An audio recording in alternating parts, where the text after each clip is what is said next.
شروع اللہ کا نام لے کر جو بڑا مہربان نہایت رحم والا ہے۔ طاسین، یہ قرآن یعنی کتاب روشن کی آیتیں ہیں، مومنوں کے لیے ہدایت اور بشارت ہے، وہ جو نماز پڑھتے اور زکوٰۃ دیتی ہیں اور وہ آخرت کا بھی یقین رکھتے ہیں۔ جو لوگ آخرت پر ایمان نہیں رکھتے ہم نے ان کے اعمال ان کے لیے آراستہ کر دیے ہیں تو وہ بھٹکتے پھر رہے ہیں۔ یہی لوگ ہیں جن کے لیے برا عذاب ہے اور وہ آخرت میں بھی بہت نقصان اٹھانے والے ہیں۔ اور تم کو یہ قرآن اس حکیم و علیم کی طرف سے عطا کیا جاتا ہے۔ جب موسیٰ نے اپنے گھر والوں سے کہا کہ میں نے آگ دیکھی ہے، میں وہاں سے رستے کا پتہ لاتا ہوں یا کوئی شعلہ یعنی ایک انگارہ تمہارے پاس لاتا ہوں تاکہ تم آگ تاپو۔ جب موسیٰ اس کے پاس آئے تو ندا آئی کہ وہ جو آگ میں تجلی دکھاتا ہے بابرکت ہے اور وہ جو آگ کے ارد گرد ہے، اور اللہ جو تمام عالم کا پروردگار ہے پاک ہے۔ اے موسیٰ، میں اللہ ہوں عزت والا حکمت والا، اور اپنی لاٹھی ڈال دو۔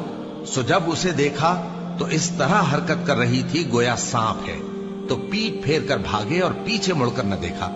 فرمایا اے موسیٰ ڈرو مت، میرے پاس پیغمبر ڈرا نہیں کرتے۔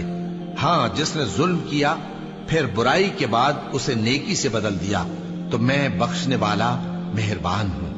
اور اپنا ہاتھ اپنے گریبان میں ڈالو، بے عیب سفید و روشن نکلے گا۔ ان 2 معجزوں کے ساتھ جو 9 معجزوں میں داخل ہیں فرعون اور اس کی قوم کے پاس جاؤ کہ وہ بدکردار لوگ ہیں۔ پھر جب ان کے پاس ہماری روشن نشانیاں پہنچی تو کہنے لگے یہ کھلا جادو ہے، اور بے انصافی اور غرور سے ان کو ماننے سے انکار کیا، جبکہ ان کے دل ان کو مان چکے تھے۔ سو دیکھ لو کہ فساد کرنے والوں کا انجام کیسا ہوا۔ اور ہم نے داؤد اور سلیمان کو علم بخشا، اور انہوں نے کہا کہ اللہ کا شکر ہے جس نے ہمیں اپنے بہت سے مومن بندوں پر فضیلت دی۔ اور سلیمان داؤد کے قائم مقام ہوئے اور کہنے لگے کہ لوگوں، ہمیں اللہ کی طرف سے پرندوں کی بولی سکھائی گئی ہے اور ہر چیز عنایت فرمائی گئی ہے، بے شک یہ اس کا خاص فضل ہے۔ اور سلیمان کے لیے جنوں اور انسانوں اور پرندوں کے لشکر جمع کیے گئے اور پھر ان کی جماعتیں بنائی گئیں، یہاں تک کہ جب چیونٹیوں کے میدان میں پہنچے تو ایک چیونٹی نے کہا کہ چیونٹیوں، اپنے اپنے بلوں میں داخل ہو جاؤ، ایسا نہ ہو کہ سلیمان اور اس کے لشکر تم کو کچل ڈالیں اور ان کو خبر بھی نہ ہو۔ تو وہ اس کی بات سے ہنس پڑے اور کہنے لگے کہ اے پروردگار، مجھے توفیق عنایت کر کہ جو احسان تو نے مجھ پر اور میرے ماں باپ پر کیے ہیں ان کا شکر کروں، اور ایسے نیک کام کروں کہ تو ان سے خوش ہو جائے، اور مجھے اپنی رحمت سے اپنے نیک بندوں میں داخل فرما۔ اور جب انہوں نے پرندوں کا جائزہ لیا تو کہنے لگے کیا سبب ہے مجھے ہدہد نظر نہیں آتا؟ کیا کہیں غائب ہو گیا ہے؟ میں اسے سخت سزا دوں گا یا ذبح کر ڈالوں گا یا میرے سامنے اپنی بے قصوری کی واضح دلیل پیش کرے۔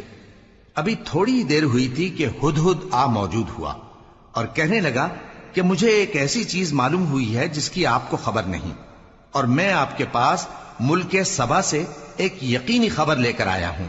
میں نے ایک عورت دیکھی کہ ان لوگوں پر حکومت کرتی ہے اور ہر چیز اسے میسر ہے، اور اس کا ایک شاندار تخت ہے۔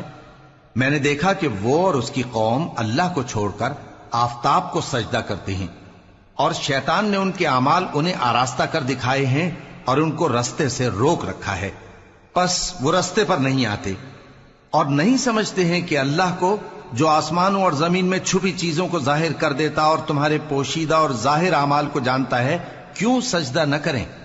اللہ کے سوا کوئی عبادت کے لائق نہیں، وہی عرش عظیم کا مالک ہے۔ سلیمان نے کہا اچھا، ہم دیکھیں گے تو نے سچ کہا ہے یا تو جھوٹا ہے۔ یہ میرا خط لے جا اور اسے ان کی طرف ڈال دے، پھر ان کے پاس سے ہٹ جانا اور دیکھنا کہ وہ کیا جواب دیتی ہیں۔ ملکہ نے کہا کہ دربار والو، مجھ تک ایک نامہ گرامی پہنچایا گیا ہے، وہ سلیمان کی طرف سے ہے، اور مضمون یہ ہے کہ شروع اللہ کا نام لے کر جو بڑا مہربان نہایت رحم والا ہے، بعد اس کے یہ کہ مجھ سے سرکشی نہ کرو اور مطیع و فرما بردار ہو کر میرے پاس چلے آؤ۔ خط سنا کر کہنے لگی کہ اے اہل دربار، میرے اس معاملے میں مجھے مشورہ دو، جب تک کہ تم حاضر نہ ہو اور صلاح نہ دو میں کسی کام کا فیصلہ نہیں کیا کرتی۔ وہ بولے کہ ہم بڑے زوراور اور سخت جنگجو ہیں، اور حکم آپ کے اختیار میں ہے، تو جو